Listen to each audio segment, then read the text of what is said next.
আলু এইভাবে সেচ্ছে লং লাগে, প্রত্যেকটা আলু এইভাবে সেচ্ছে। এই কাঁঠাল বেশি সেচ্ছে লং লাগে, বড়া বানাইতে হলে এইভাবে সেচন লাগে প্রত্যেকটা। এইভাবে কাঁঠাল বেশি আলু পেঁয়াজ রসুন এভাবে বাইটটা লং লাগে বড়া বানানোর লিখে।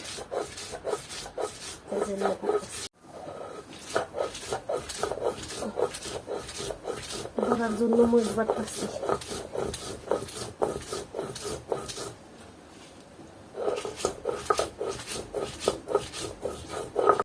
আলু পেঁয়াজ রসুন একসাথে দিয়া বাইটটা, কাঁঠাল বেশি একসাথে দিয়া বাইটটা রাখছি।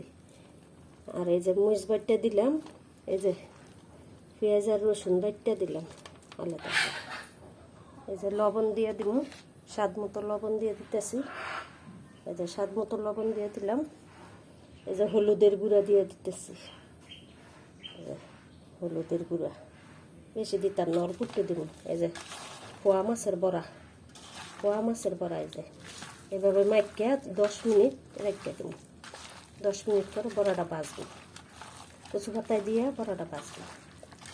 এভাবে মাখাইয়া 10 মিনিট রেখে দিব। সুন্দর করে মাখাইছি মাছগুলোর ভিতরে যেন যায়, এভাবে সুন্দর করে মাখাইয়া রেখে দিব 10 মিনিট। 10 মিনিট রেখে দিলে এই যে কচু পাতা দিয়া মাছগুলোর ভিতরে দিয়া এই যে বড়া বানাইতেছি।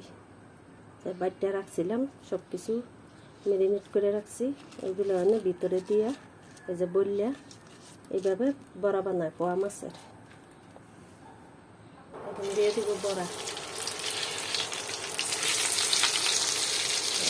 দিয়ে দিতেছি।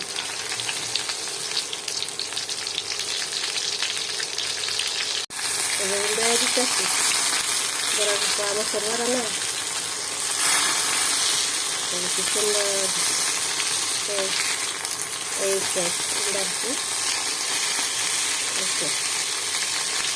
সুন্দর করে উল্টাই দিচ্ছি বড়াগুলো।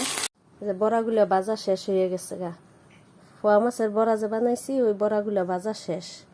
দেখেন কত সুন্দর হয়েছে, এই যে কালারটা কত